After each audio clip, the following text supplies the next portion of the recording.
Albert Yance. Here. Oh, very good.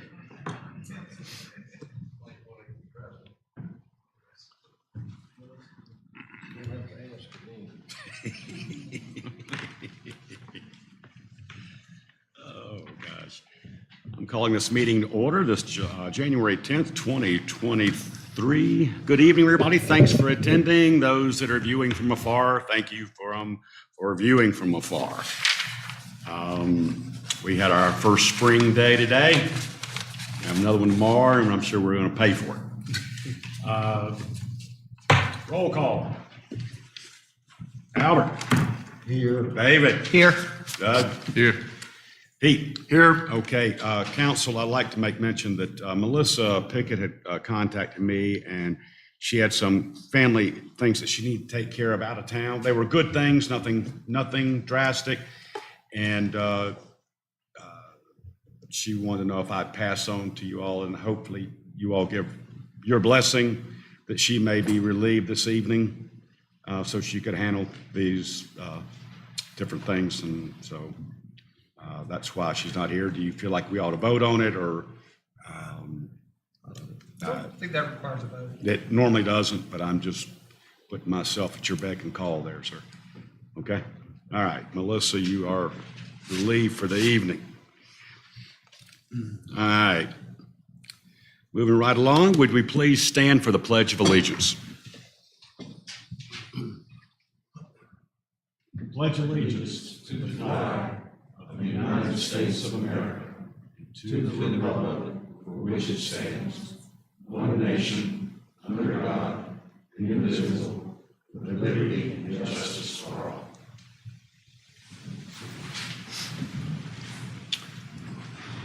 All right, council, could I get a motion to approve the minutes from December 13th, 2022? So move.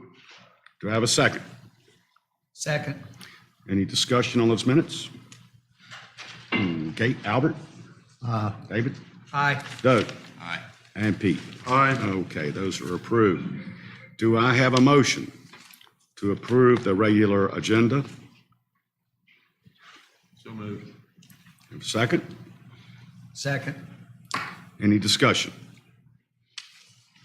Okay, Albert? David? Aye. Doug? Aye. And Pete? Aye. Okay, regular agenda is adopted. Moving right along, the consent agenda, tax releases 2022-06 and budget amendment 2023-02. Do I have a motion to approve? So moved. Do I have a second? Second. Okay, no discussion on a consent agenda, so Albert? David? Aye. Doug? Aye. And Pete? Aye. Okay, consent agenda is approved. Now, we do allow for public comments. We wish that you would refrain from any longer than 3 minutes. If you would like to speak, see Ms. Hillary over here, and give her your name.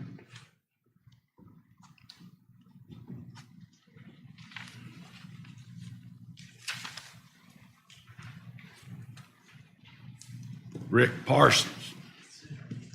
How you doing, Rick? Happy New Year to you. Thank you. Just state your address. Thank Rick. you. Rick Parsons, 1577 Green Hill Road. Mr. Mayor, Town Council members, Shane, thank you so much. I had not planned to come speak tonight. That was until 6 a.m. this morning when the same truck without its muffler comes speeding down the road, like he does most days at 6 a.m., very regular. And that changed my mind.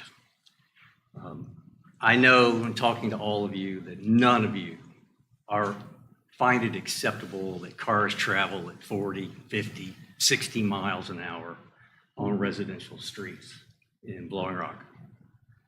So my question would be, why do we continue to let it happen on Green Hill Road? It's not a new problem. It's not the only problem in this village, in this town, but it is one that has been going on for far too long. There have been solutions. There's been data that shows the problem, the magnitude of the problem, the time of the problem, the time of the year of the problem. There have been public comments solicited, and there have been solutions to the problem. Solutions that I might add have even and already been implemented in this town. So again, I'm here to ask you, before you go on your retreat, to consider solving this problem, addressing the problem, not just on Green Hill Road, but as I hear on other roads today and in other cases, it's time to address this problem. It's not time to kick the can down the road any longer. Thank you very much. Rick, I do have a question for you, if I may. You say this was 6 o'clock this morning? Pretty much, the guy's quite regular. Okay.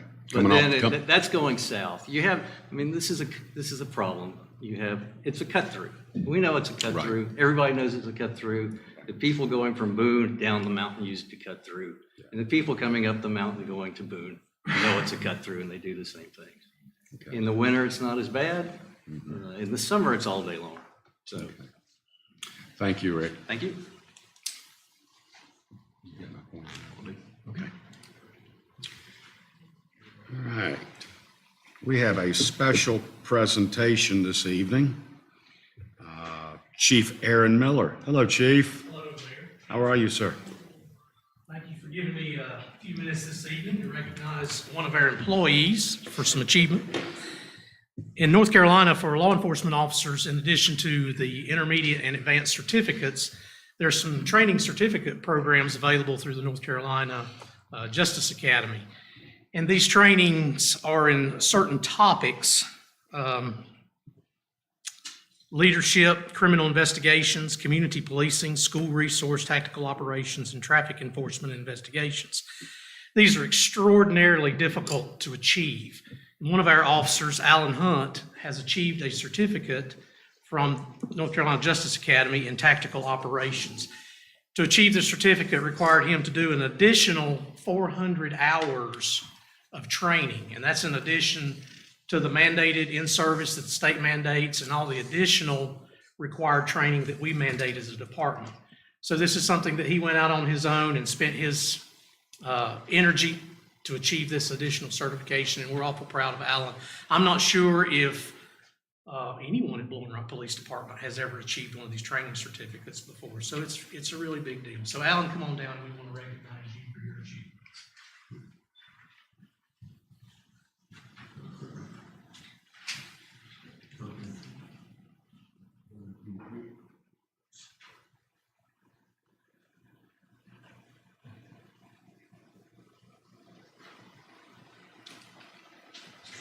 Thank you. Alan? What's your help?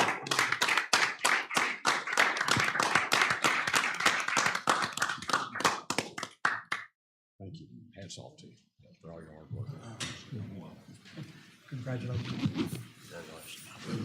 Thank you very much. All right.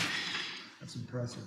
That says a lot. It really does. And hats off to Officer Hunt and all the staff at Blowing Rock Police Department, because I know they're forever going through many sessions, having to keep up their accreditation and so on. So, wow.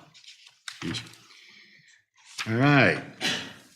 Next, we have Year of the Trail proclamation from TDA Director Tracy Brown. Good evening, Mr. Brown. Good evening, Mayor, Council, Shane, thank you. Appreciate the opportunity to present just a little bit this evening for you and bring you up to speed on what the state is doing with the 2023 being the year of the trail in North Carolina. I think Doug and I talked already that he's seen this presentation 2 or 3 times. And I'm not necessarily going to give you a presentation, but just give you a little background on it. Back in 2021, the North Carolina legislature and the governor signed off on proclaiming North Carolina as the great trail state. And in 2023, we would celebrate 50 years of the 1973 North Carolina Trail System Act. So now 50 years later, we are proclaiming North Carolina as the year of the trail. And we're hoping the Great Trails Coalition has asked every municipality, every county in the state to proclaim 2023 as the year of the trail if we could do it. And we had prepared the proclamation for the town. Appreciate you all being willing to sign off on this. A couple of things that you might want to be, or you may be interested in.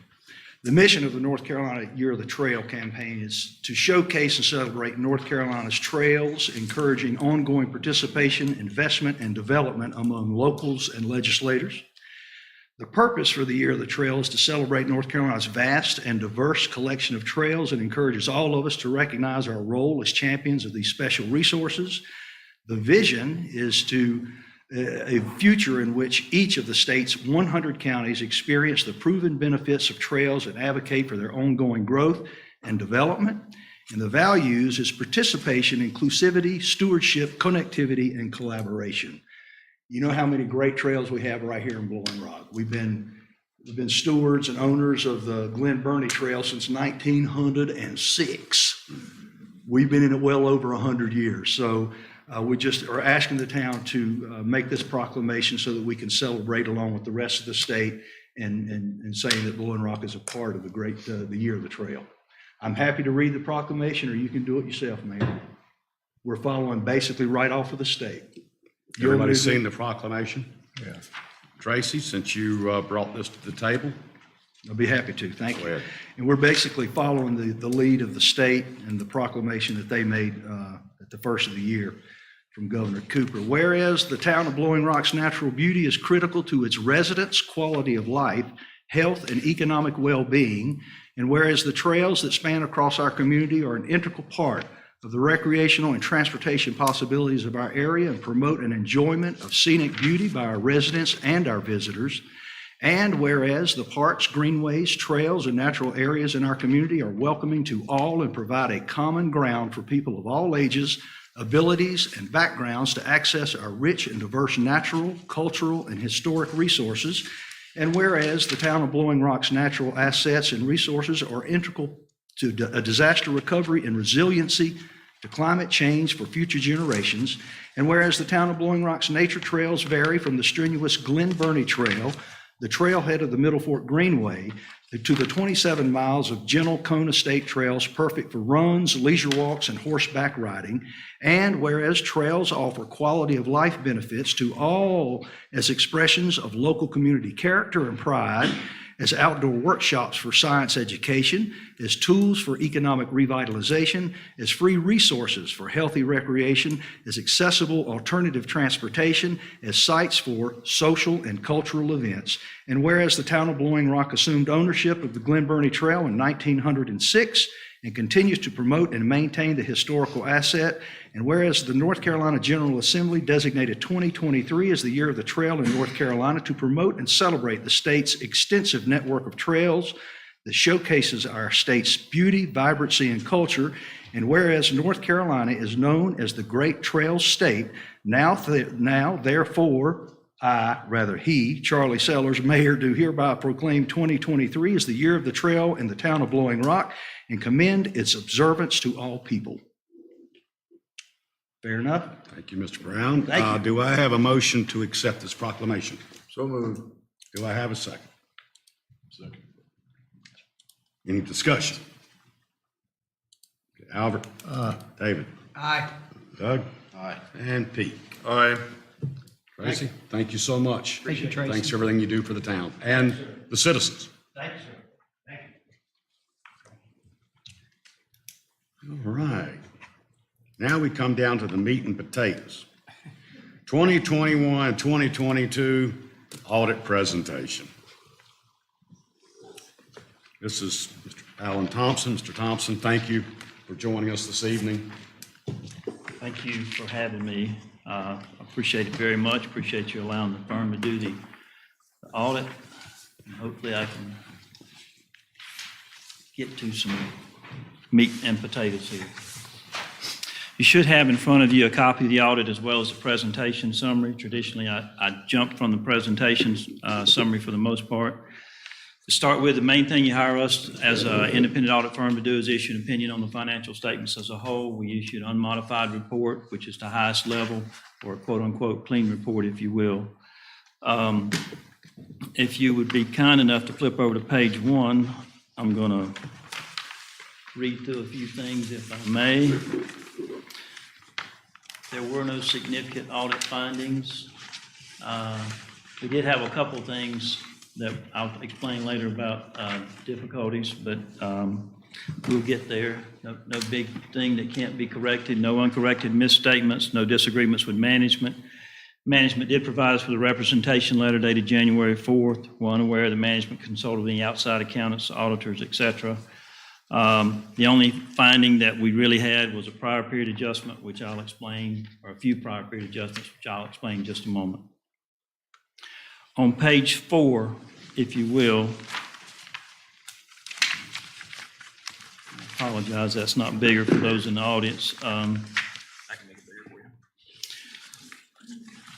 I won't say these are all the key numbers in the audit report, but they are some of the key numbers in the audit report. And what we attempt to do here is pull some of those numbers out, put them in this left-hand column, and then to put the 4 prior years audit report numbers just to the right of that, so you have some kind of feel for trends or in context, and we're not just saying, well, fund balance is X. You can look at the 4 prior years and go, okay, I see it going up or down, whichever the case may be. And here, it's going up. You can see it's $7,324,000. If you go back to 2018, it's $5,219,000. Unavailable fund balance is $3,070,000. Restricted and assigned at $3,217,000. Total general fund expenditures at $12,673,000. Fund balance available as a percentage is 33.56%. Unassigned fund balance at $4,044,000, and unassigned fund balance percentage at 31.91%. You can see both the percentages are dropping.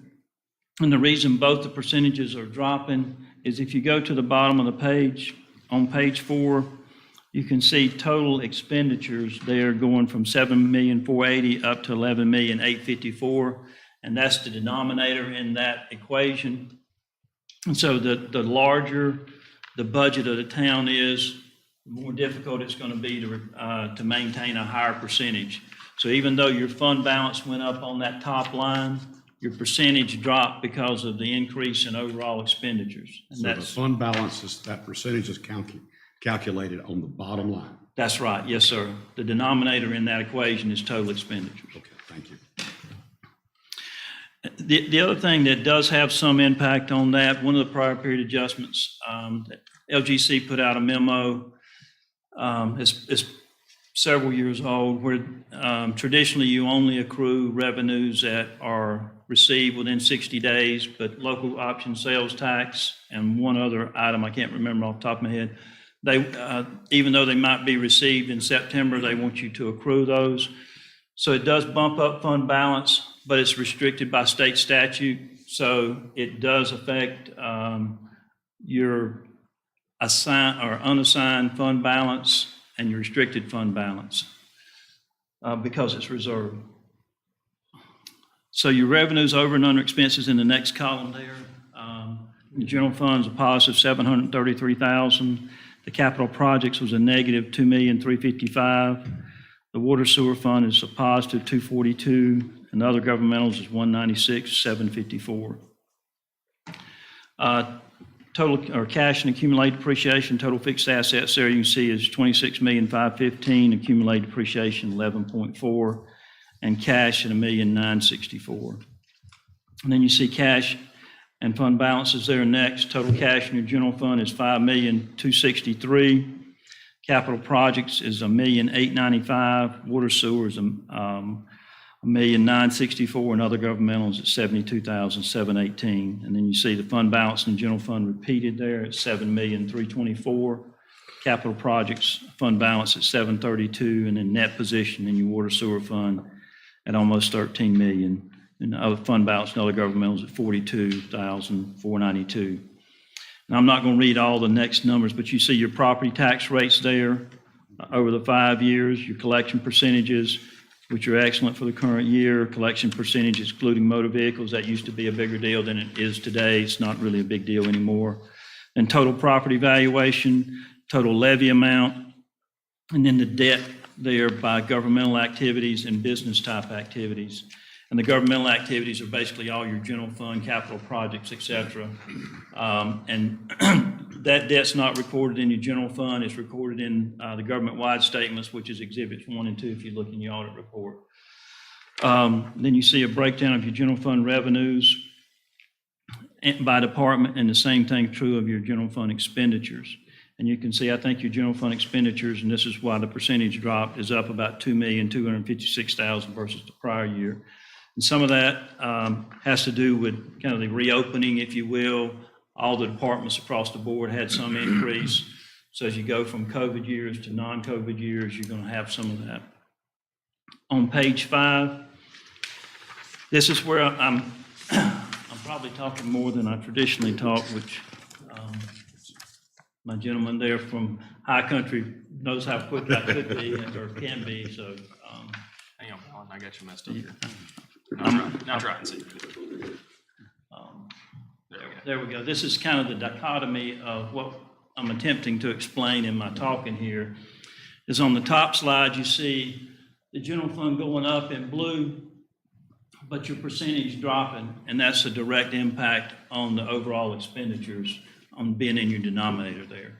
So even though you're going up overall, the larger you get, it's going to impact that percentage more and more. And so you'll have to be focused on the driving indicators of what that fund balance available and unassigned fund balance are. I only am focusing a little bit on that because if you go out for debt, fund balance available percentage and unassigned fund balance is one thing the debt committee at the LGC State Treasurer's Office will take a look at. So that, if you have questions, I'll be happy to do my best to answer them. You can see on the top of the next page, same thing's true on unassigned because it's calculated for the most part very similarly. And on the bottom of that page, you see your revenues over and under expenses before transfers and contributions, with the big red there being your capital projects fund. You can see the general fund blue across the board and the water sewer fund, the green above the line this time as well. The water sewer fund there on page 7, you see the total fixed assets, accumulated depreciation, and cash. And then on the bottom, you see your cash balances and your fund balances, with total cash balances being $9,123,456 and total fund balances being $21,052. I want to take a look at one quick thing to show you what I normally talk to a group of your statute about on my water sewer funds, if I may. Because what you're really, even though I'm showing it, and I know you want to know it, acquisitions on fixed assets, et cetera, though I show total fixed assets, having the ability for net cash provided by operating activities, which would be on page 21 of your audit report if you looked in it, you're actually generating positive cash flow from your operating activities. You might have spent that money for fixed asset acquisitions, but the operating activities, you generated positive cash flow, about $700,000 in the water sewer fund, and that's what you're really after, because you have no intention of selling this, so the net position, while it's nice to see and look at, really doesn't have any impact. What you want to do is make sure it's paying for itself, et cetera.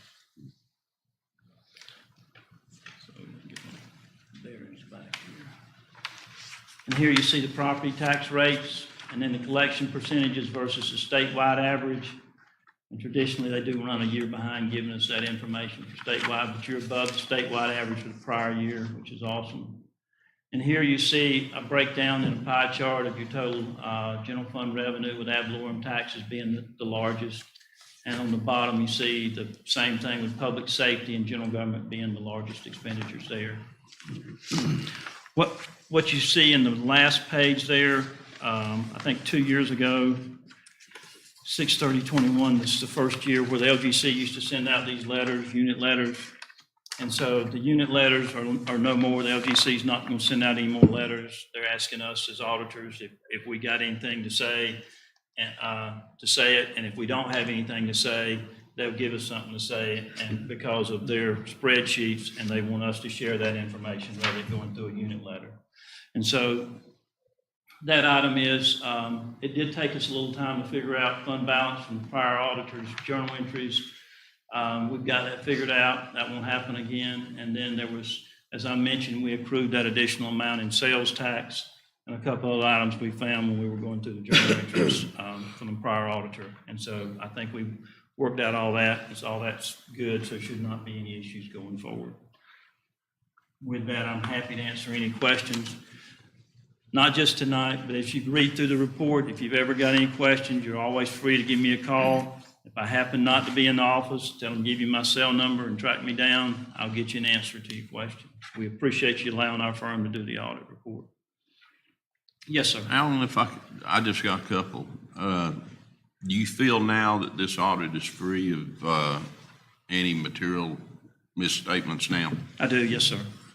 And is there anything other than the fund balance that kind of throws up any type of red flag that you can tell going down the road for us?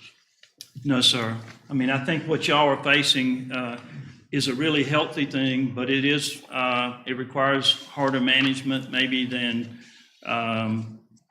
smaller rural towns, if you will, because of the growth that you're experiencing. I think and from the expenditure and the revenue side of this, you know, you've got to monitor it harder. That's all I would say regarding fund balance and those percentages.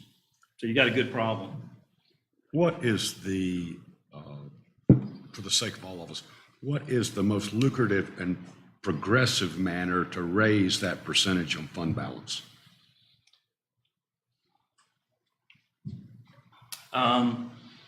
In your, on the balance sheet, you've got to do from with capital project. As that's repaid, it'll increase the unassigned fund balance, and that pretty much will bump that up pretty hard. Okay, good.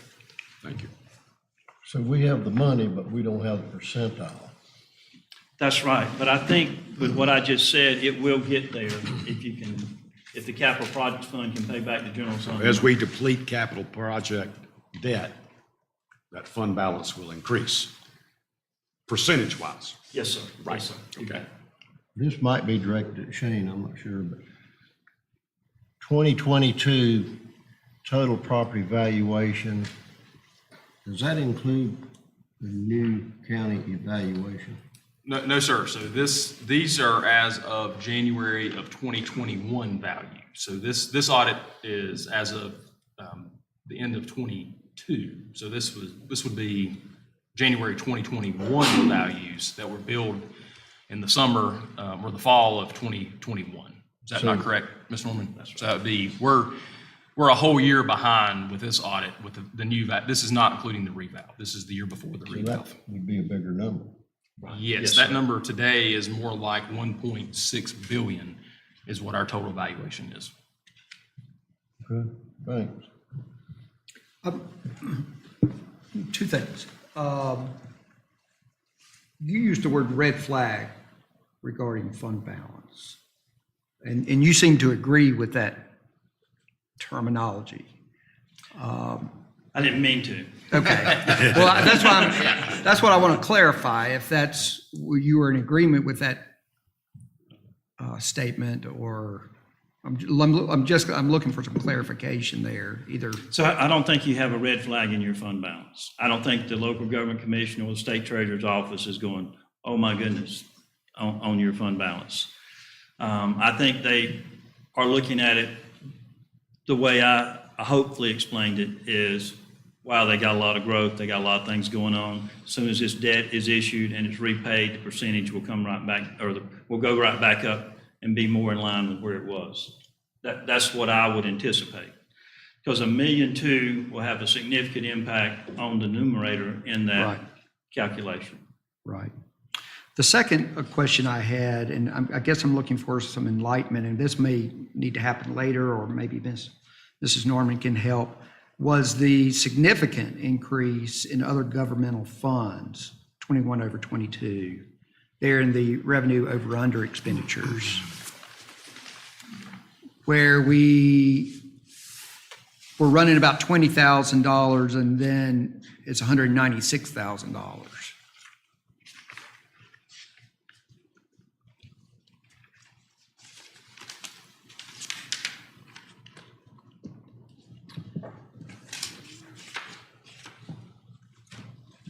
Sorry, I'd have to do a little bit of digging. I apologize for that. And if we need to do that later, that's fine. I don't want to hold it.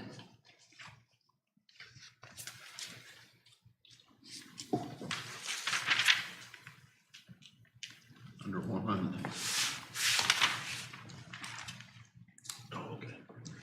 You're talking about the one, David, it says 24,002 up to 196,754. Right. Okay.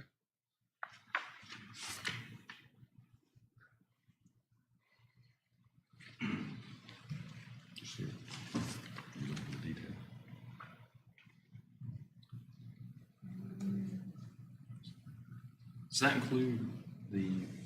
Is that the prior year? It's part of it, but traditionally, I'll say this without digging too hard. Traditionally, other governmental funds involve capital projects, special revenue, so it's a purely timing issue for the most part. It has nothing to do with, I shouldn't say nothing.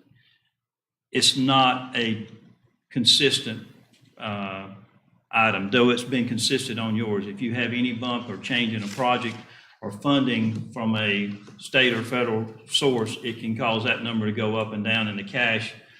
When we do a lot of the counties, that other governmental fund goes up and down like a yo-yo, but depending on the timing of several projects they may have going on. But I'll get you an answer, a detailed answer. Yeah, so the 196,754, if I may, is a combination between the BRAC money, the 15,902, and the 180,000 from the ARPA money, the American Rescue Plan Act that came in. And then it's transferred to the water fund, you can see down there too. That explains that. Thank you very much. Yes, sir. Is the clover leaf at I-74 finished in Whiteville? Obviously not, Albert. We're not paying for that, are we? No, That's not sir. in here. You have me kind of chasing in my mind what's going on there. That whole mess is gonna take a long time to clear. It has already. Yeah, I suspect they got 2 or 3 years of disaster going through Whiteville right now. Council, we good? Thank you. Thank you. Thank you, I appreciate it. Thank you. Thanks for coming. Thanks for your hard work.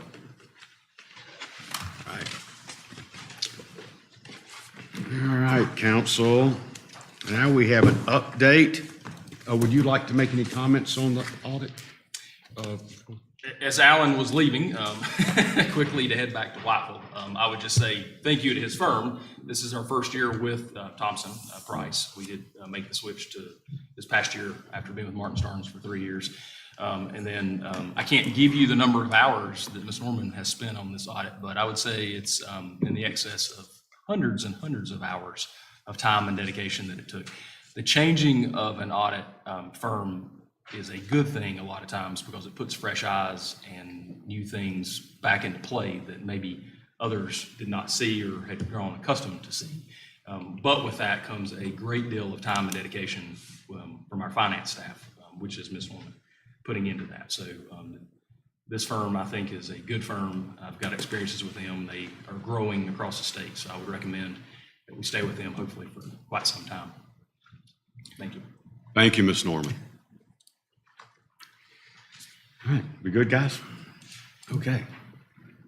Now we have an update, full update. Paid parking, Chief Aaron Miller. Hello, Chief. Hello again.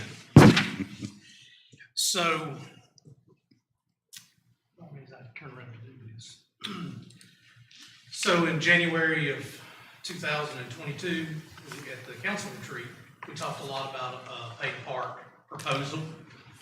Council indicated they wanted us to move forward with gathering some information about that, and we have done that over the past year.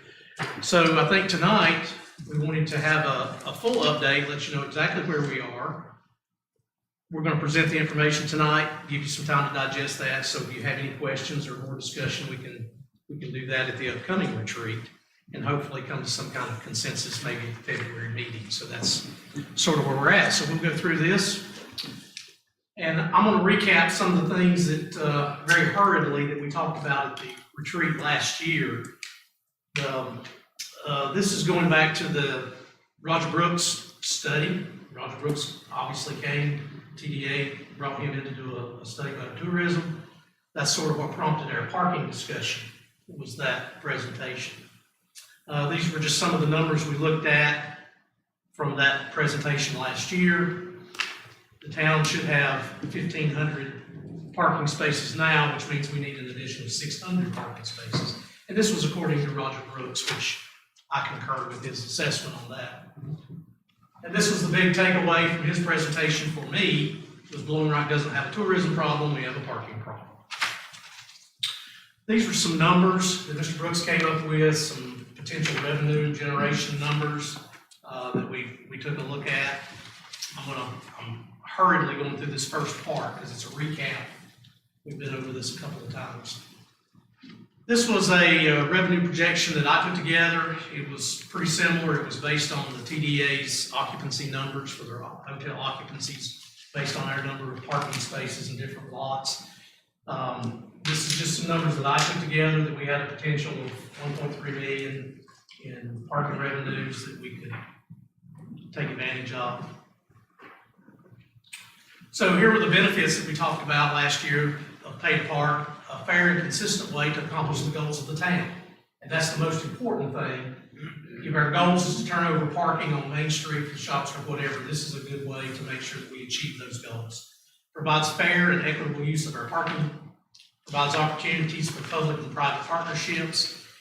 And down here at the bottom, it also gives us a way to generate revenues for additional parking that are shared by some of our visitors and not 100% on the backs of the taxpaying residents here.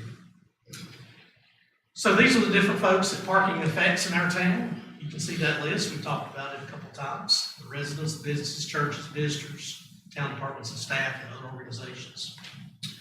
So the first thing that we did after the retreat last year was we put together this advisory committee, and the goals of this advisory committee were to answer some of these questions, to decide if Pay to Park is right for Blowing Rock, what impact it would have, what the rates should be if we decide to move forward with Pay to Park, and those types of things. So the group did meet.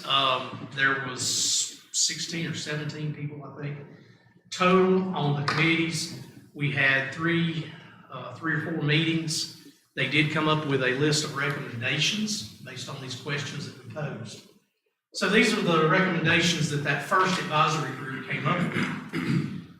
They were unanimous. Well, I think there was one objecting vote, but most everybody was in favor of implementing a Pay to Park system in Blowing Rock.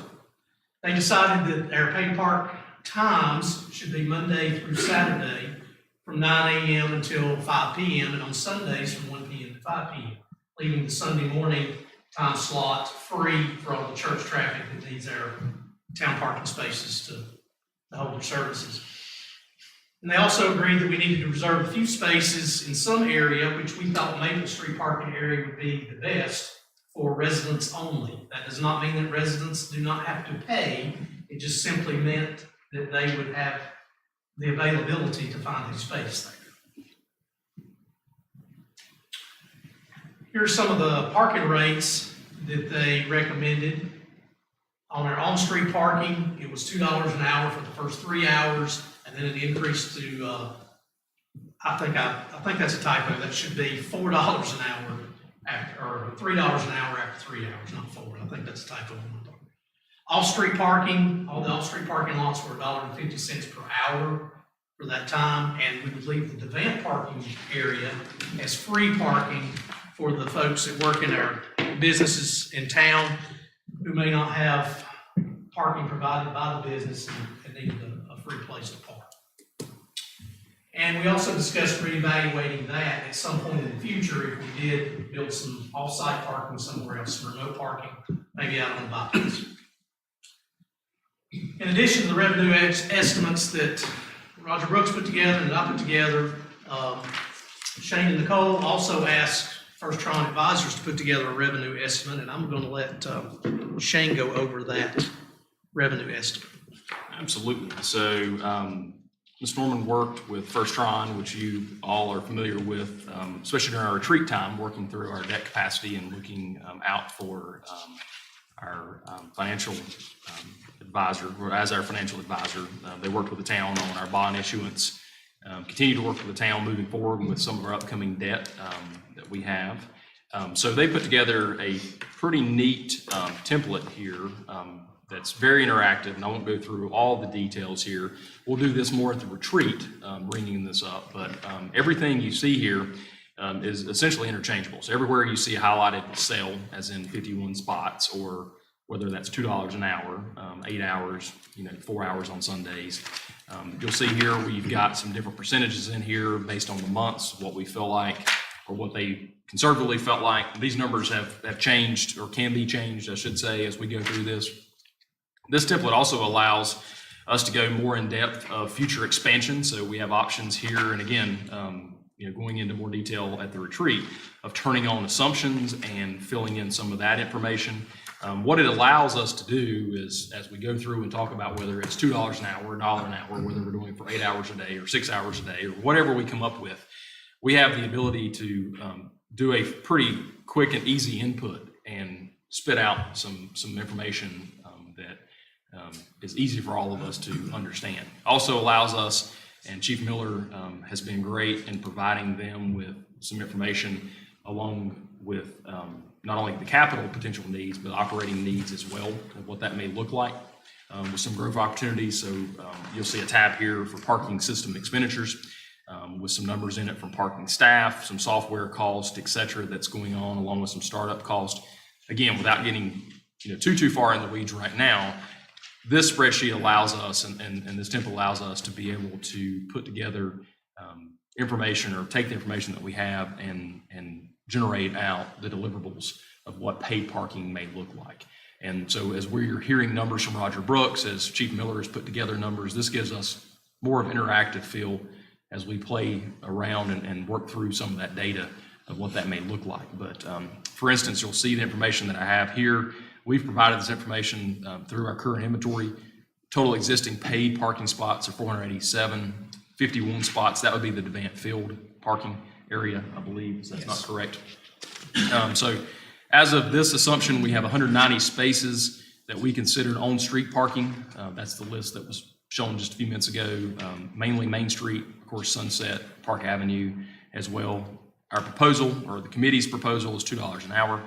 Our off-street or surface lots at $1.50 an hour, and then our existing parking decks, again, at $1.50 an hour. This assumption that you see here takes 8 hours into account Monday through Saturday and 4 hours on Sunday.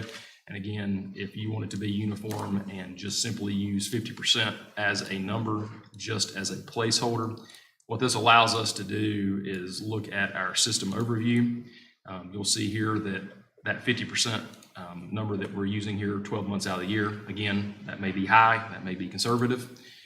We'll produce $815,000 for our street parking and surface lots and $294,000 for our parking deck, for a potential total revenue of $1.1 million.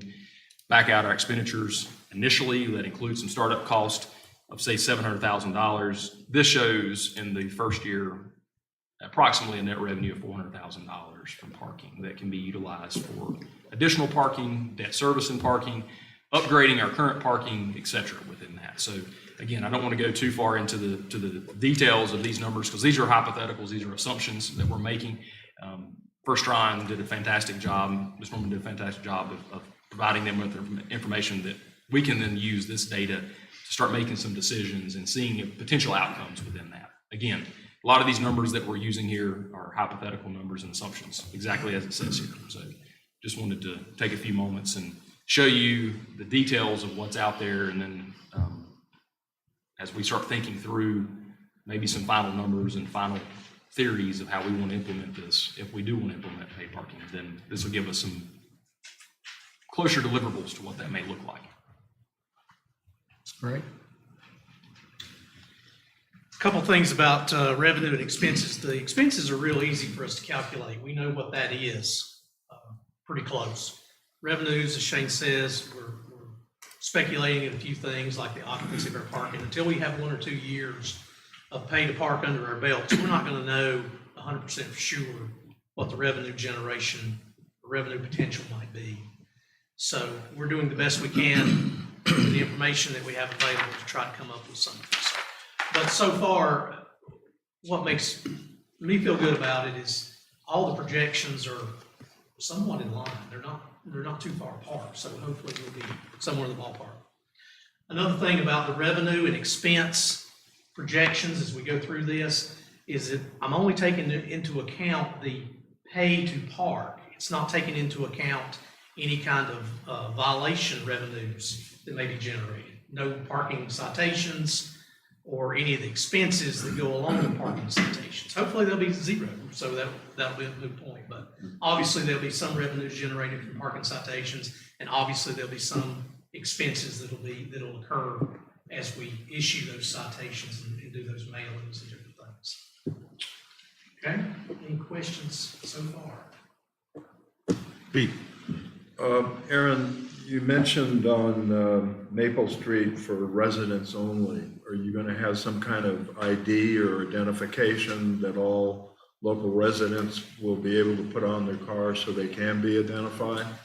Well, it'll all be done electronically. So our pay to park system will be based on your license plate number. So there's different ways, and we've talked about the different methods that you can utilize pay to park. You get a ticket, you put on your dash, or you register your license plate, or you have to actually park it in a numbered space. So we don't want to number our parking spaces in town. We don't want to have to pull a ticket and have to take that back to your car and put it, so it'll be a license plate. So we'll have a registration system, a permitting system, if you will, and the residents that are interested in taking advantage of that can, once it's fully implemented, will be able to go online, register their vehicles. If they're a resident of the town of Blowing Rock, we will verify that, we'll approve that, and based on their license plate numbers, they'll be able to park in those spots. This question is for Shane. How and where is the money going to go? I mean, is it going to go into a special parking fund? And can you talk a little bit about what you and Nicole are going to do to keep that money separate so it doesn't go into the general fund, right? Yeah, so this is a separate fund, and again, Ms. Norman, correct me, this is considered a special revenue fund. This is a special revenue source. This money would be restricted to utilizing it within that particular source. So for us, it'd be parking, whether that's additional parking, upgraded parking. There's a number of things, obviously, that can go in that, other than what Chief Miller's going to talk about in a few minutes, our typical reoccurring operating cost. And so absolutely the money itself, the plan is to use that money to only continue to better parking. Right. And there's more to come from that once we start this process of what that looks like. You know, we had discussed and started this conversation back with Roger Brooks about utilizing these monies for debt service that would offset additional parking, new parking structure, parking deck. Those are absolutely possibilities within that. So all things parking, so to speak, is what the outcome or what the use of this would be. But it would be within inside of a special revenue fund. So it would be restricted to be used for that purpose. Thank you. If I may elaborate on Pete's question, does the state not mandate that money has to be utilized in certain areas? The auditor, Mr. Norman, Mr. Thompson was just here. That would be part of his job as he came in and did that work within that. There is a little bit of oddness, I think, that we're not quite ready to fully flush out with our own street parking versus off-street parking. I think there's a statute or two there. We got to figure some things out with how that money's being utilized. It's still being used for parking, but it's still to be used for parking. I think the only place that would even possibly apply will be for violations, not for pay to park itself, but only for monies that are collected from violations. And even then, that a lot of those monies can be used to offset your expenses, your enforcement expenses, which is almost all of your parking expenses.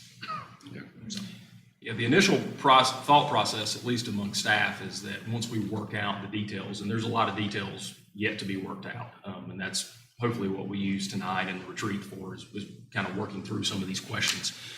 Like Maple Street, whether that's any parking at all for residents, or if that's all of Maple Street parking for residents. I mean, there's a lot of details to be worked there, whether that's $2 an hour or if that's $1 an hour. The beauty, and I don't want to steal any thunder that may be coming, the beauty of this process is if we go with the recommendation of staff, which is through the Pay to Park program, like say a Passport company, the company Passport. Anything you can think of can be modified within the system. So it allows for us to essentially start from the base and work our way up to whatever specifications we want to include in that, whether that's special rates for businesses and permits, or whether that's called whitelisting and putting individuals on a list that allows certain individuals to park in certain areas. If you can think of it, there's a chance they can put it in play and make it happen within that. So we're just trying to narrow down some of these concepts and some of these options into some of the recommendations that Chief Miller's talking about tonight. And again, the recommendations that we've talked about thus far have been recommendations from the committee, from the advisory committee that was approved by council and came back with their recommendations after having some meetings and discussing that. Final decisions in all these matters are yours, obviously. So it's still in the weeds, who's really going to administrate this thing? Well, Like, we have a plan. We're going to present that plan Yeah. here, and it'll be up to council to approve that. who's going to present it, retreat or Present now? what, yeah. What was Coming up. that company you In a talked roundabout about? What was its name? So there's many, many companies, and we've talked to a number of them. We've had them here. We've gone through some demos. Again, I think it's coming up. Passport is the company that we would recommend as being our parking app and our kind of back office enforcement company as being our recommendation. And then you would have to approve that. Yeah. When you say administer, the town of Blowing Rock would administer all the programs. We're just simply working with vendors to provide the technology, the apps, the back office software. A vendor can provide there's three major pieces to this Pay to Park component. There's the multi-space pay stations, you may call those kiosks. That's one piece. There's the Pay to Park app is one piece. And the third piece is the enforcement piece. So our goal when we start deciding who the vendors will be is to try to keep that number of vendors to the smallest number we can. So we don't have too many people that we have to work with and around and with the technology. So we're trying to look at companies that can provide more than one of those components. And I'll try to get into that here in a second. So I actually didn't put any slides in tonight to talk about specific vendors, but I will talk a little bit about the selection process that we've discussed. There's some collective purchasing organizations out there, and we work through collective purchasing organizations all the time. For example, our police cars that we buy are purchased through a collective purchasing association. It's actually the Sheriff's Association, but that's a private purchasing alliance. So all of the companies that we were interested in looking at that provide the recognition that we're looking for, that have services in North Carolina, that can provide the technology that we're looking for, all of these companies are already a part of the National Cooperative Purchasing Alliance. And they have already submitted their qualifications, and they've submitted bids to that organization. So we're going to try to select vendors through that purchasing alliance, people who have already been in business, work with these municipalities. The National Cooperative Purchasing Alliance works with hundreds, if not thousands, of municipalities throughout the country. I've got a big long list of the ones they work with in North Carolina. It's a long, long list. But the selection that's what we based the selection process on. So we wanted to find an app vendor that was well-known in our area. We're a tourist town. We wanted people to be able to come to Blowing Rock, see the sign that says Passport Parking, and they know who that is. They already have that app loaded in their phone because Passport is in the Asheville market, Raleigh market, Charlotte market, and these different markets. And they specialize in municipal parking. There's some apps and companies that are best suited for private parking lots. And that's fine, that's their niche, and they do best there. Passport services a lot of municipalities, they have a good track record. Passport also provides the enforcement application. So we can only deal with one vendor for our parking, Pay to Park app and our enforcement software and technology. So that was an advantage to them. We've looked at some companies to provide the multi-space pay stations. Flowbird would be my recommendation currently through the National Cooperative Purchasing Alliance. They're a company that works closely with Passport already. They're familiar with one another. They have multi-space pay stations. I think I even have some pictures of the Flowbird pay station here we'll get to in 2 minutes. But that would be the company that I would recommend as our vendor for the multi-space pay stations. A lot of these numbers that we're getting ready to talk about as far as expenses came from these two companies in their presentations. So that's how we narrowed down these numbers. So on the initial startup cost, we have to purchase a vehicle, a license plate reading system. That's how we're going to do parking enforcement, which is basically some high-tech cameras that are mounted on a vehicle that reads those license plates as it drives by and tells you that car is paid to park, that car didn't pay to park, that car paid with their overtime. So all that'll be flagged on a computer inside the parking enforcement vehicle. So that's how that's done. So that's a pretty significant cost. The multi-space meters is another huge cost. We're recommending purchasing about 10 of those initially to see how that goes. We feel like most of our patrons, visitors, residents in town will probably take advantage of the parking apps and do that from their smartphones. It's really easy to do. I think we went through, I talked about that in one of my previous presentations. I pulled up to the Passport parking space in Raleigh. I had a new cell phone, so I didn't have the app already on my phone because I'd used it previously in Asheville. So I took out my cell phone, scanned the barcode. Within 2 minutes, this is not having the app on my phone at all. Within 2 minutes, the app was loaded, it was set up, and I had paid for my parking session. Once that app is already loaded on your phone, you're talking about 20 or 30 seconds to punch a couple buttons on your phone and pay for your parking session. And it'll give you reminders that your parking session is about to expire or whatever on your smartphone. So that's what we're looking at. But so we feel like we can spread those multi-space pay stations out a little wider than maybe you might expect. And we're only putting those in for customers who maybe don't have a smartphone, don't like to use technology, or want to pay cash. So there's still a percentage of folks out there who are paying cash at the meters or the pay stations.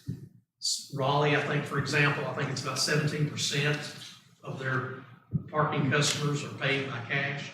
So we did want to make sure that that was an option that was available. Try to space those in places that are fairly convenient for people to get to. So that's a huge part of the startup cost, initial startup cost. We came up with about $160,000 of initial capital investment. In the remainder of this year, we wanted to roll out the pay to park before our busy tourist season began. So tourists are going to start rolling in about the end of May, 1st of June.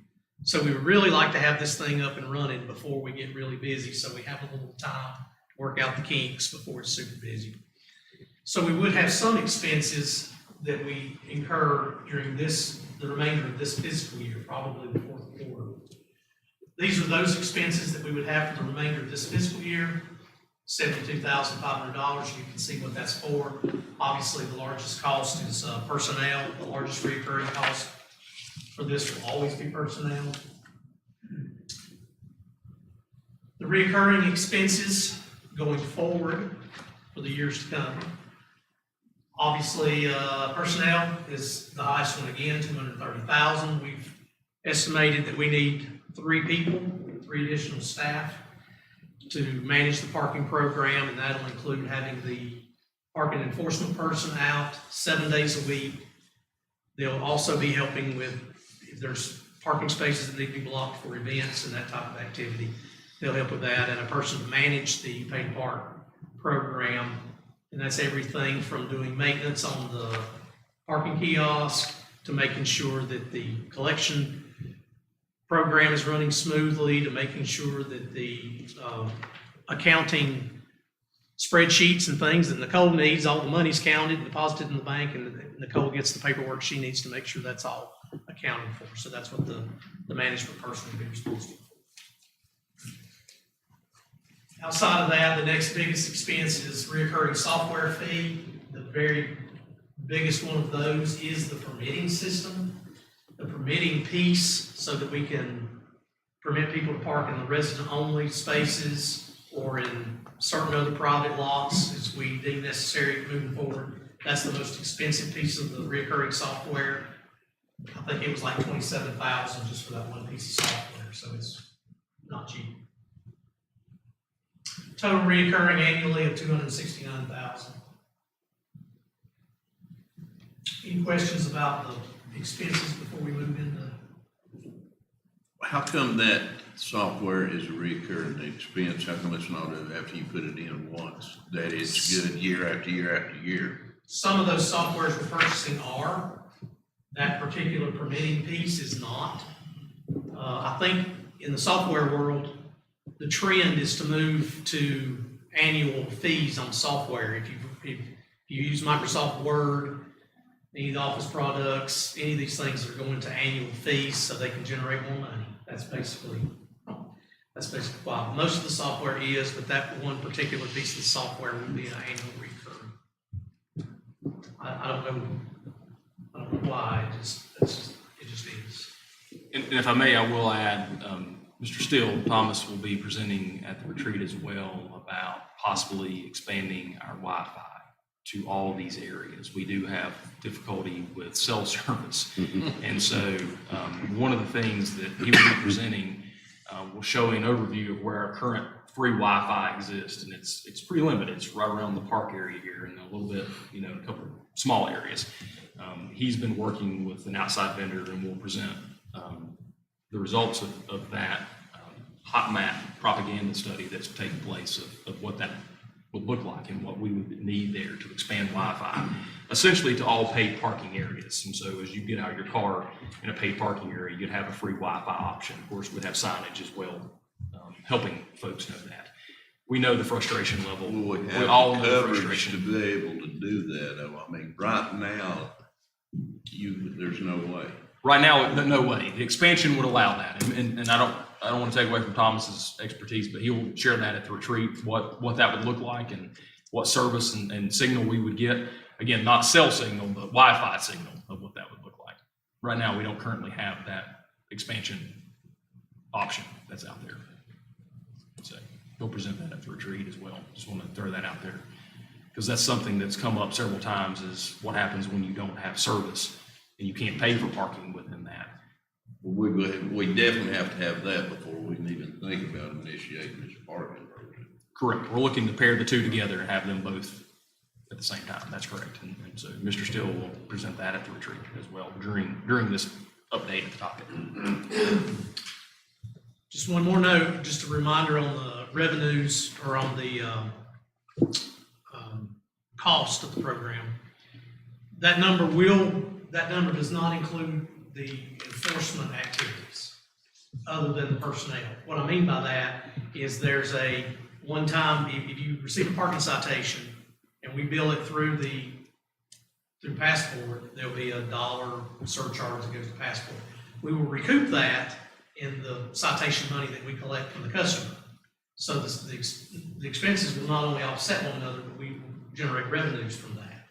But just know that in the future, when you see a spreadsheet, there could be some cost increases. The more citations we write, those costs go up a little bit, but we should have income from citation revenue to completely cover that and generate additional revenues.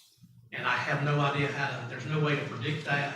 there's no way to guess at what that might look like. So we'll just see what happens in the future. Chief, Yes, sir. with regard to cost, I'm somewhat familiar with Passport, and I know that, large metropolitan areas uses, we're not a large metropolitan area. And so I fully expect that this is scalable when we get tongue-in-cheek, those other 600 parking spaces. But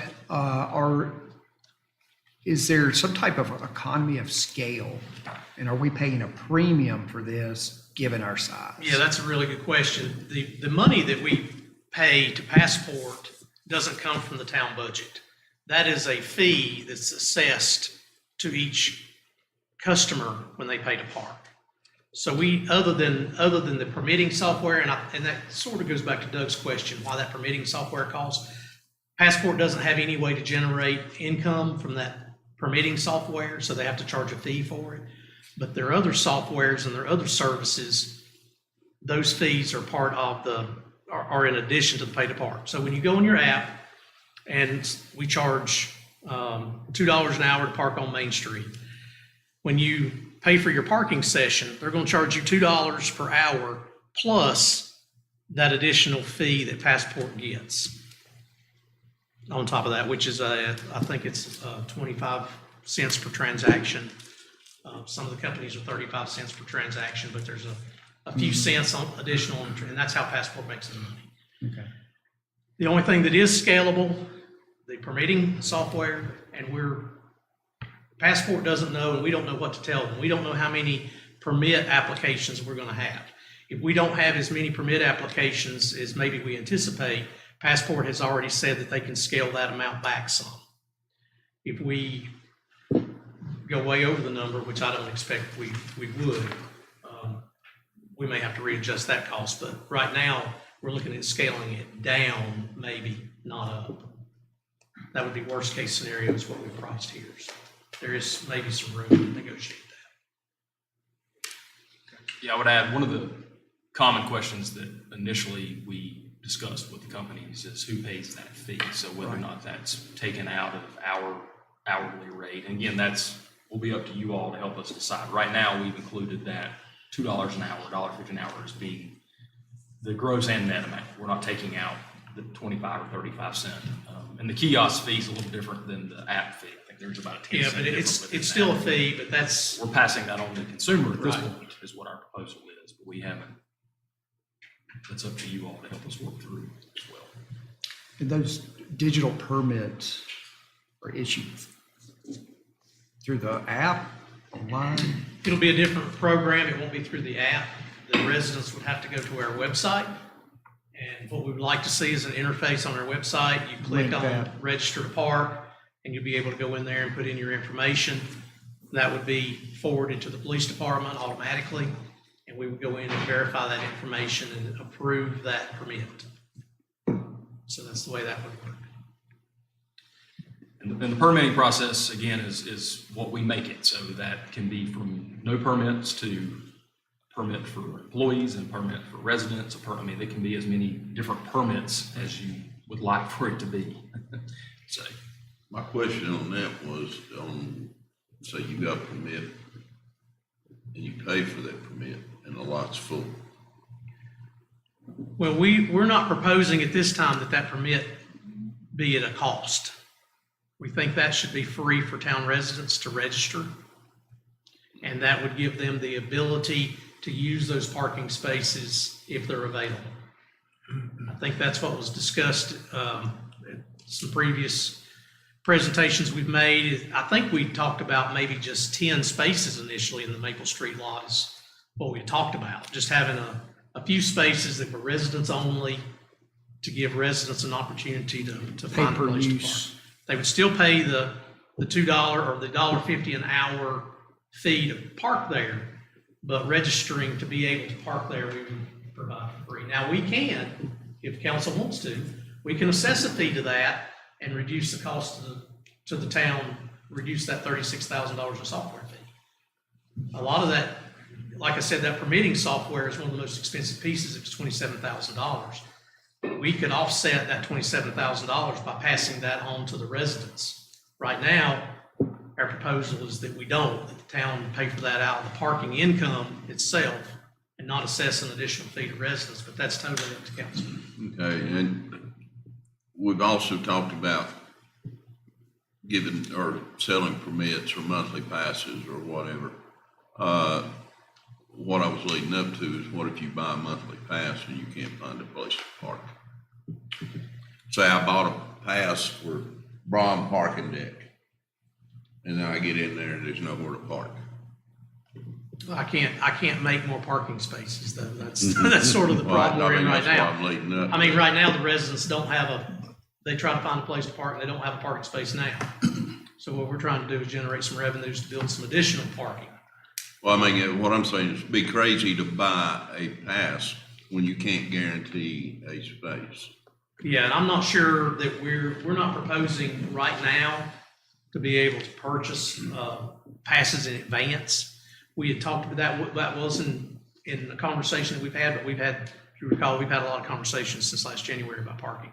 But I think currently in our proposal, we're not proposing that be a part of it, that everybody just pay for their parking session when they arrive to park.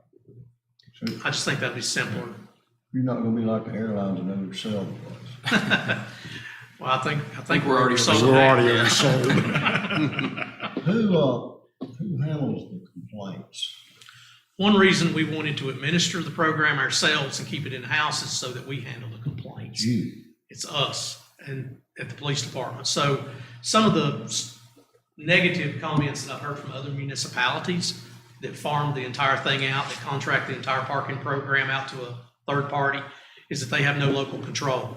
If somebody has a complaint, if you parked in the handicap spot and your tag had fell down and you have a legitimate reason why you shouldn't pay your parking citation, you can come to us and we can adjudicate that right in the police department. You don't have to get on the phone and call a toll-free number and talk to somebody in another state.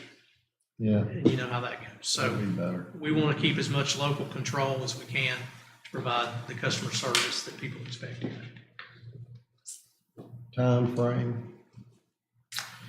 Well, we're hopeful. We're going to present tonight, give you a chance to digest the information, come back with questions that you have at the retreat. We'll have some time allotted to have some more conversation about it at retreat. And we would kind of like some decision, hopefully by the 1st of February. Obviously, that's up to you. But if we don't get something decided pretty soon, if you do want to move forward to pay to park and we don't start implementing that soon, we will not be able to implement it prior to our busy tourist season coming up. So, because it's going to take some time to get these pay stations in, all the software set up and that kind of thing. And That's my time frame. It may not be yours. would be the Wi-Fi right now.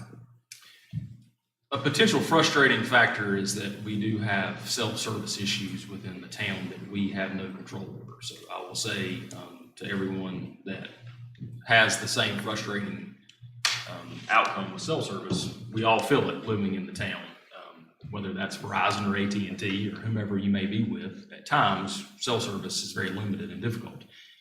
A thought process of what we do control is our town Wi-Fi, which is limited right now. It was put in a number of years ago and essentially is around the park area and town hall here in the central.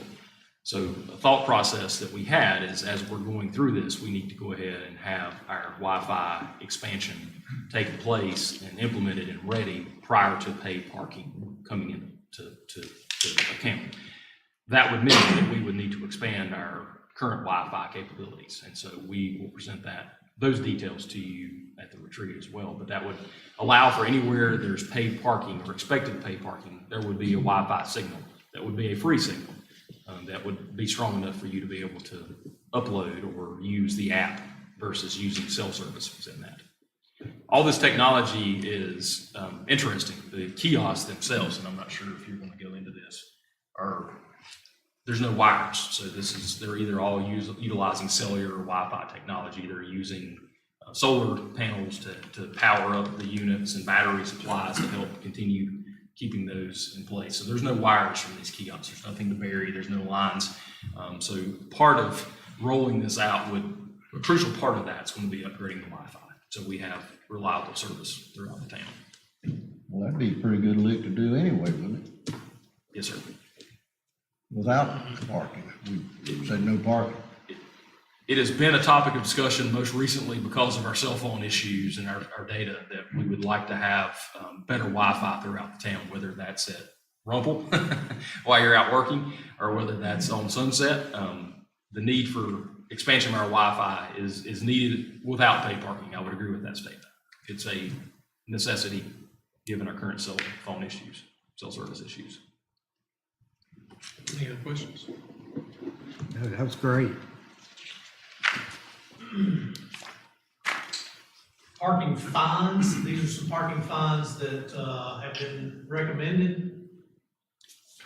Our parking fine right now is $10 if you're parked over time, 1 citation per day. So would be our proposal. One thing we would be adding to our town code that we have in our proposal, if you approve it, is the utilization of vehicle immobilization devices. I know that's very controversial, but I've got some language, and I'll just wait till I get to the town code revisions to talk about that. Here's town code revisions that would have to be made to our parking code. I will provide you a copy of these prior to the retreat so you have time to read them. Basically, it just establishes the authority of the police department to require people to pay to park and establishes what the fines and fees will be.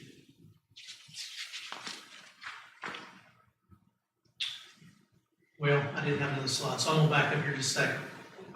One of the things we propose with those vehicle immobilization devices is some criteria. It's in the language of, it'll be in the town code, but it's not in that language there, but it'll be in the appendix that has the violation fees on it. There will be an appendix amendment. This information is on there. But the violator must have repeat offenses and have fines that are more than 60 days delinquent before we would place a vehicle immobilization device. I don't foresee a situation where a visitor would ever have an immobilization device placed on their vehicle. I think the only time that you might see this would be some repeat violators from perhaps some of the employees that work in some of the shops on Main Street who are frequent violators now and don't pay their parking fines now. But I think after 1 or 2, I doubt if there'll be many more thereafter. So I don't want everybody to get scared about vehicle immobilization devices after all the horror stories that we hear from Boone and other places.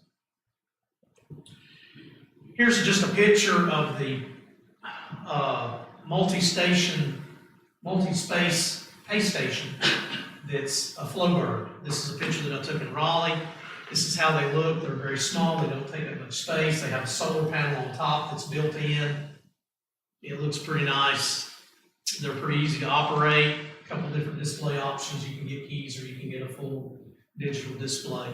And it's like Shane said, these things are solar powered, no wires, and they get their signal through LTE cellular service, so there's no phone wires or any connections like that, any internet wires or anything. So they're basically both in place and ready to go. Question on that. Yes. We've had a miserable winter. It'll stay charged up. Well, they have batteries on Every them, backup. and I'll have to go back through my notes and tell you exactly how long the batteries will last, but they do have backup batteries and it will last pretty long. And it's basically a car battery in them. So. You say they communicate with cellular, will they communicate with Wi-Fi? Yes, they will with wireless Wi-Fi as well. Yes, they can be set up. And I would add, they also batch, so if there's a time in which everything went down, they do batch signals, so as they batch the transactions, so if they don't, until they get the signal, they can send it all at one time within that, so it does allow that. And one thing on the solar panels that was brought up through the Flowbird rep, I guess, is that they operate in, I think, over 30 cities in Canada right now, she said, so we think we have it gray here, is what she made the comment. So I think the battery backup, we'll get that data for the retreat, but she mentioned that they operate in 31 cities in Canada that are very gray a lot of times. So apparently it's a good technology, so we'll get that detail and share that with you. The criteria we used to try to select a pay station had to be solar, had to be LTE, it had to be aesthetically pleasing and blowing rock and not some big bulky thing that takes a lot of room on our sidewalks. It had to be easy to maintain. So these things we're able to maintain them in-house. All the parts can be swapped pretty easily if we do have a part that malfunctions. So that was very important to us, something that was easy for us to take care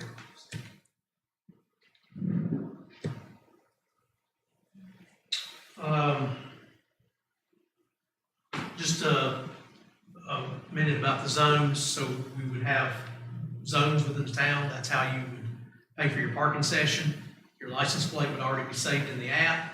So it knows your license plate already, and all you have to do is go in and tell it which zone that you're going to be parking in, and hit the button, and you're paid up and ready to go. So we can set up as many zones or as few zones as we think we need.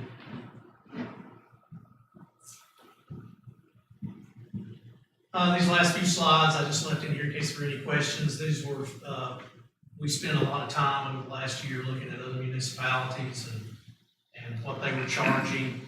You've seen this information before. Last retreat, I think you saw this information before, but shouldn't be new to anybody. I can certainly provide all this to you if you need to. But these were just some examples of different places we looked at, some of the things that municipalities were doing.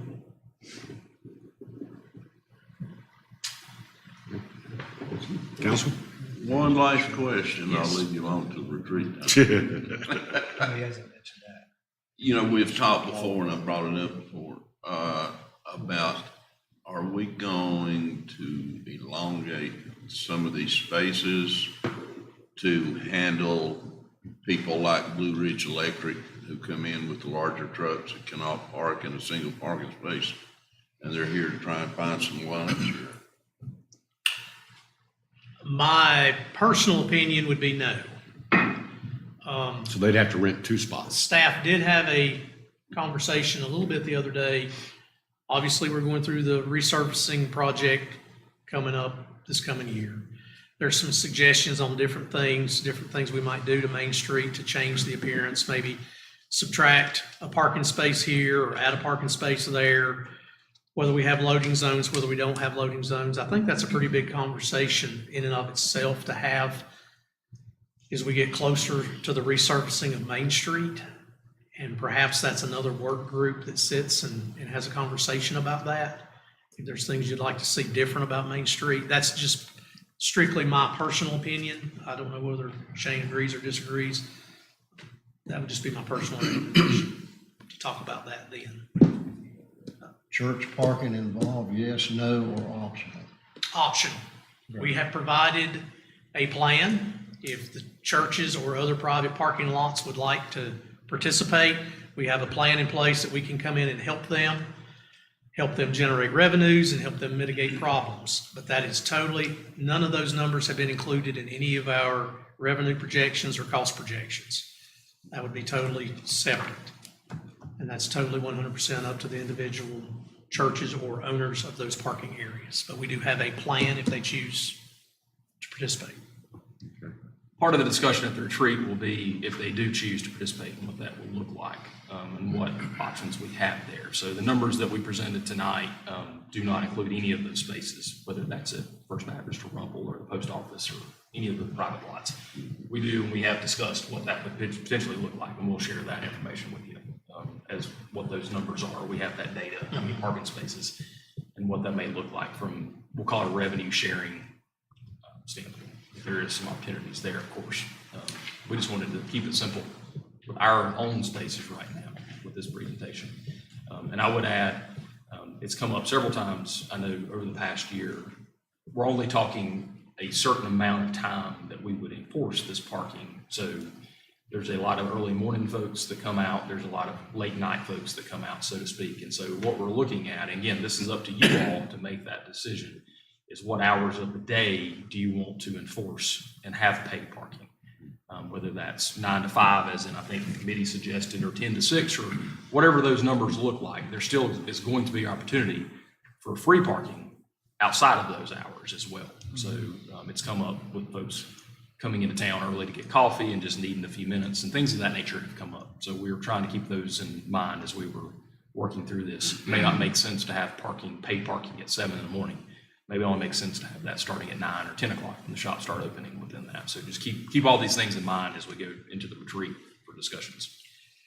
And if you will, as you have questions or things you'd like to hear more about at the retreat, if you'll forward those questions to Shane, so I'll give you as much detailed information as you like, or I'll be as brief as you like. But if you'll send that information, forward it to us, we'll make sure that we try to have answers to the things that you have questions about when we get to retreat and can talk about those. So. Good counsel? Great presentation. Chief, Thank you very much. Thank you so much. Thanks for your hard work and all the people on the committee. Thank you. All right. Moving right along here, we've got 2 public hearings coming up. This would be the church parking amendment to the code. Mr. Kevin Rothrock. Good evening, Kevin. How are you? Good, thank you, Mayor, Council. I don't want to ever hear Aaron complain to me about being long-winded. He said it today. You're not double parked out there, are you? No, I'm not. We're outside of the hours. Yeah. No. Church parking is up first? Okay. During the review and public hearing for the Rumpel Church special use permit, I shared that the planning board made a recommendation to amend the parking requirements for churches. The recommendation was to only require parking for the area designated for services such as a sanctuary or chapel. That requirement is 1 parking space for every 4 seats in the service area. Planning board recommendation was to eliminate any parking requirement for other areas of the church, as these are typically not used at the same time as church services. The attached draft ordinance removes that parking required for the other services, parts of the church, and as drafted, this amendment would be for town center and central business, as also the other zoning districts in town where churches are permitted. It's interesting that it comes on the heels of talking about parking, but that was a recommendation from planning board from their November meeting when they discussed the Rumpel Church special use permit. Any questions? Questions, council? All right, the public hearing is open. If you would like to speak on this particular issue, please step up to Hillary, and we will go forward from there. Okay, do I have a motion to close the public hearing? Do I have a second? Second. No, thank you. Any further discussion? Okay, we're out of the public hearing. Someone want to make a motion to approve this amendment? So moved. We have a second? Second. I was going to say, it's getting tough getting seconds tonight. Any further discussion? Just, you said this is just town center and central business, No, as well as other zoning districts. as well in as other town zoning where churches are allowed, so we cover general business, office institutional, those areas too.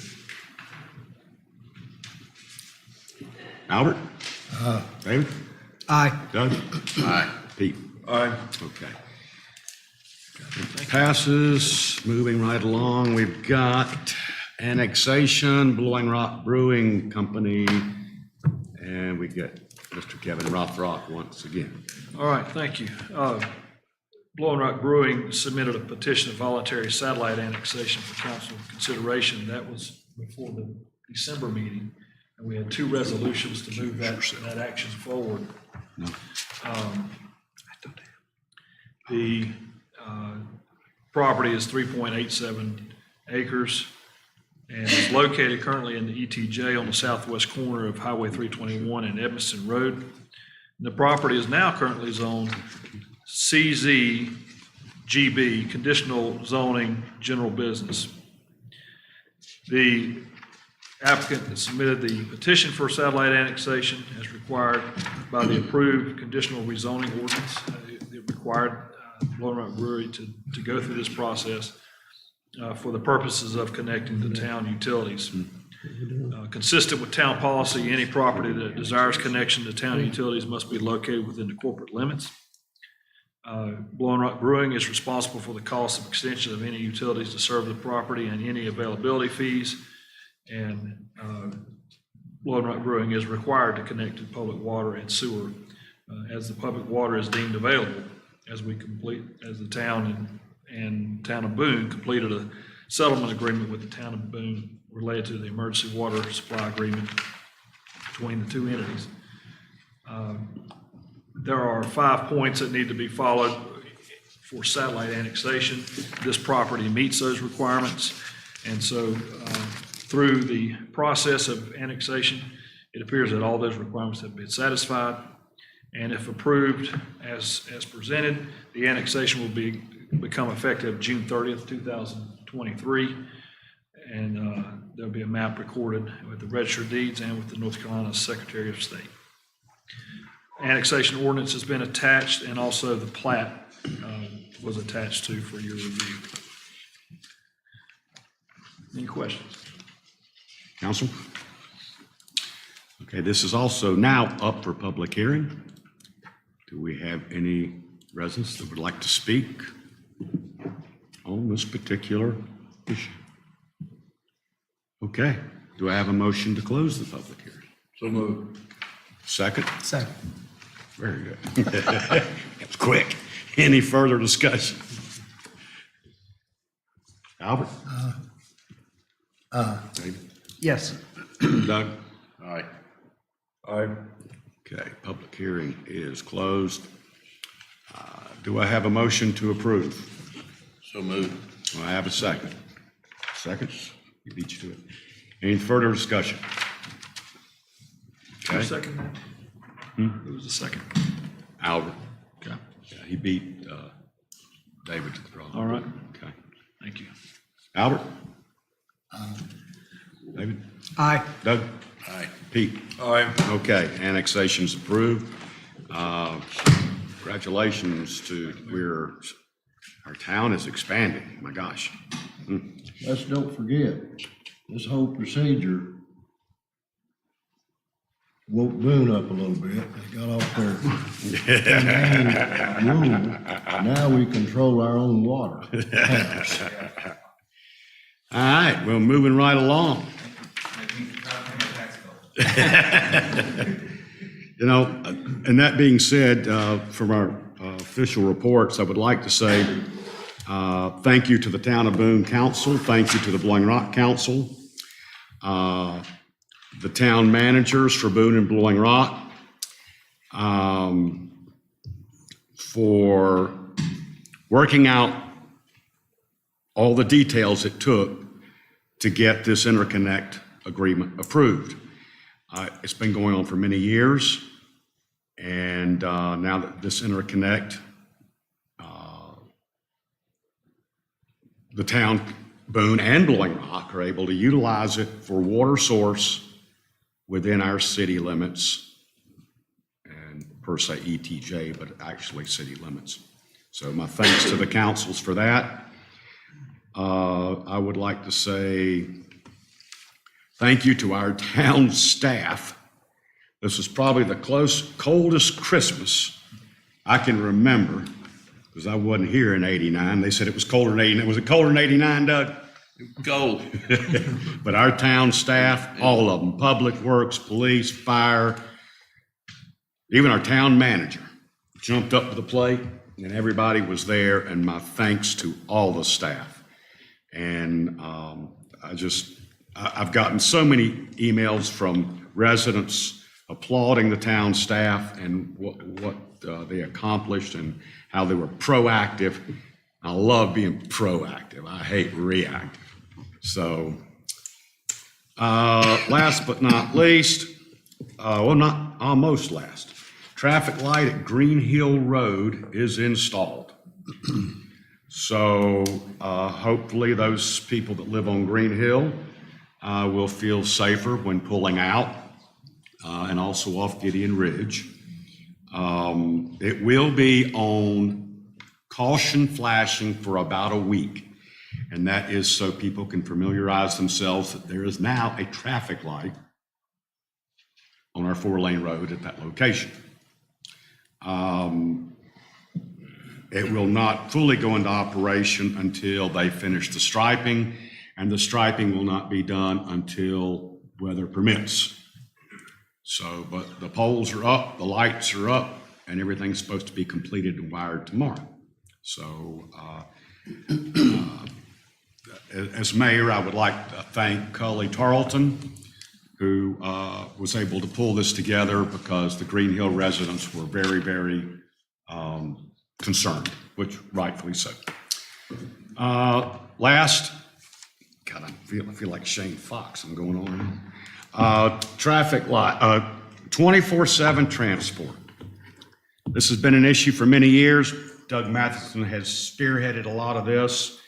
Many residents have been involved in the last few years. There were a number of emails that floated around over Christmas between council, myself, and county commissioners. After the county commissioners had some meetings and with Watauga Medics, my hat's off to Watauga Medics and the county commissioners. They have gotten the ambulance transport, looks like, back here on a regular basis from roughly 8 to 9 in the morning till 5-ish or so, which I feel like is a great start. This is excellent, and I know the county commissioners will definitely move forward with the needs of 24/7 transport in the near future. And I'm sure Doug would like to elaborate on this when we get down to Doug, because he's worked on this for 40 years. So I'm done. Oh, and Happy New Year to everybody. Thank you so much for all you all do for our town. Albert. I would like to include the Boone Area Chamber of Commerce and Boiling Rock Chamber. They did a lot of grunt work behind the scenes for the gentleman out there. Yes, they did. And that gentleman being whom, or the company? You want to mention the company? The brewery. Okay. David? Yeah, I would like to echo the mayor's comments on town staff and the cold weather we had. Just excellent performance, and thank you so much. Congratulations to Officer Hunt. As I was sitting here thinking about 400 hours beyond what you have to put in your 40 hours a week. I have to do some continuing education for my profession, and I can do, it's like nothing compared to 400 hours. So, kudos to Mr. Hunt. Chief Miller got away before I could thank the Parking Advisory Committee and the chief.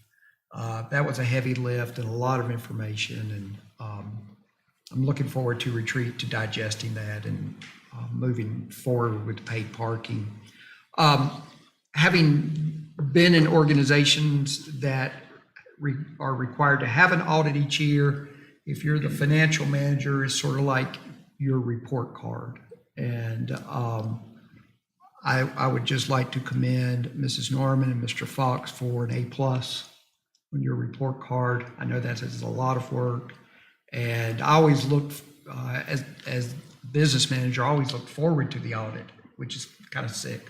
But I know you're the same way, and I suspect Mrs. Norman is too. So congratulations on a good audit. A lot of work went into that. That's all I had. Doug? I will elaborate a little bit more on what you had said. Please, yeah, you're more familiar with it than I am. One of the other persons I'd like to thank is Chief Graham and all his hard work that he has done to help us get some of the things corrected and some misunderstandings corrected. And so with going forward, I hope this is just the beginning of something that we can accomplish now. We've worked hard on this. The public's worked hard on this. There's been calls made by and comments made by a lot of the public, the council members here. So I look forward to hopefully moving forward on this. I also like to thank the town staff also. The only winter I can really come to mind that was colder is when Glenwood burned down there, and that will always stay in my mind. So I thank the town staff for and the employees for being out and something like that, and the leaks, and hopefully we're getting ready to correct that here in the near future, at least on Main Street. Last thing is just mainly for town staff, and I think I've mentioned to Shane about for the first time in 40 years, the staff here and your wife also at the college will not be having Blue Cross Blue Shield managing your insurance. Aetna is taken over, and hopefully at $140 million savings, it will keep our insurance down close to what it is right now. Are you talking about the time you turned into an ice statue? That's the time I turned into an ice We've seen statue. photos of that, haven't we, Doug? They had to take you to the hospital and cool, warm you up? Yeah, Yeah. easy to remember that.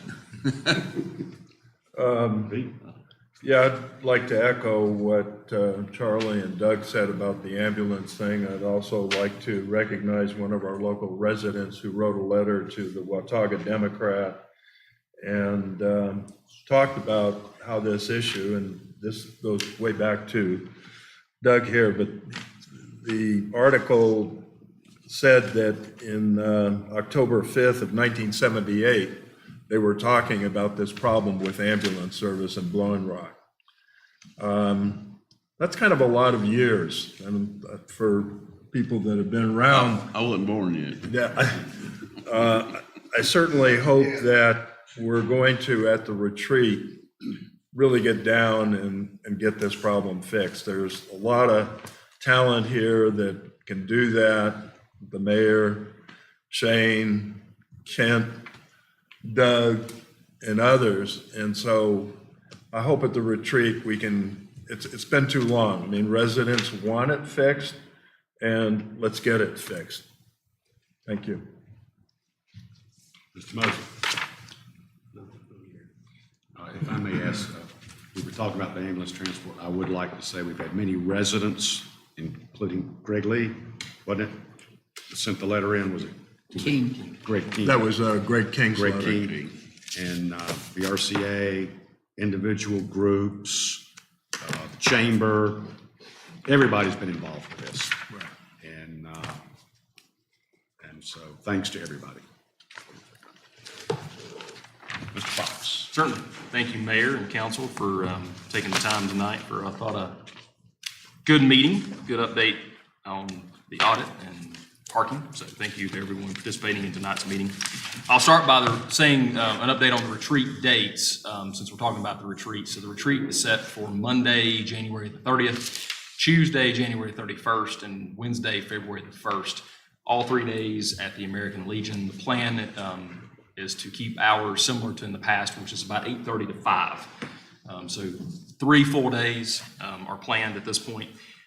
Among many things that we'll talk about, of course, will be EMS. Chief Graham will present an update to a PowerPoint that I believe he put together about 8 years ago, 7, 8 years ago now, that helped land Cove Creek a station. So there'll be an update to that PowerPoint with some of the updated numbers, and they've changed quite drastically to only further prove our point. We'll also talk about parking, as Chief Miller mentioned tonight, along with hopefully reviewing the bids for not only Main Street water and sewer and underground utilities, sidewalk and paving, as well as our park project, Memorial Park project, reviewing those bids and our water meters. So the retreat is always 3 full days. This will be no exception. This may be the fullest of all of our retreats, or at least in recent memory, of data that we have to go over and decisions that we will be discussing. Again, that's Monday, Tuesday, Wednesday, January 30, 31st, and February the 1st at the American Legion. Would also like to say, in past month, you approved the replacement of the roof at the wastewater plant. That work is being completed this week, should be completed tomorrow. Weather permitting, I think we've got a good day tomorrow, so that roof will be replaced, which is fantastic news for them.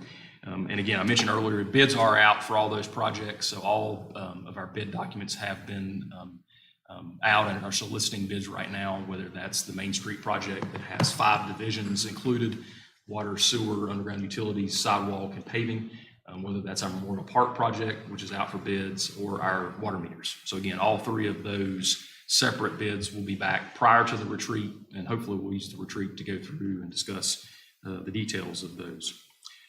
As said, and I think everyone up here, I would thank staff for all the work that they do every day, of course. We always have individuals that are on duty 24/7, whether that's in police or fire. And this time of year, Public Works is almost 24/7, especially during the holidays. We had unfortunate timing in so many ways. We had a wonderful and beautiful quiet Christmas, but that did lead to some problems.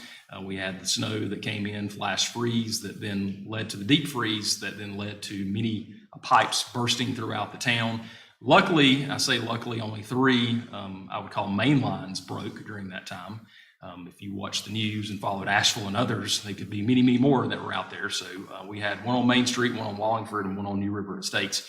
Unfortunately, all 3 happened in the same night. So thank you to Public Works and staff for coming in earlier that day and starting the repair process and finishing it up at about 6 a.m. the next morning. So they worked through the night.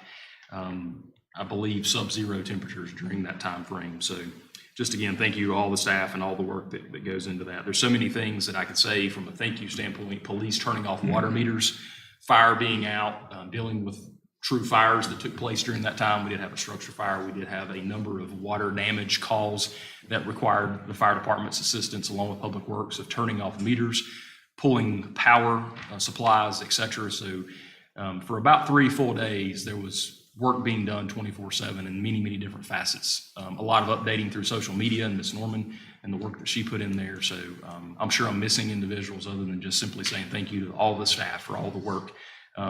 Unfortunately, it happened during the holidays. Fortunately, we've got a wonderful staff that came in every day during those times and put out, the work that was needed to get the job done. So thank you to everyone. And yeah, that's my conclusion. Be happy to answer any questions you have. Questions, guys? I will like to add one thing, if I may, about the new committee that's been formed, the mayor's meetings, and that's meeting almost quarterly now, and it's the mayors of Boyne Rock, Boone, Beach Mountain, and Seven Devils are coming together and meetings, so I think that's getting started and kicked off good. Well, thanks to you, because you spearheaded that. I was just thank gonna you. get something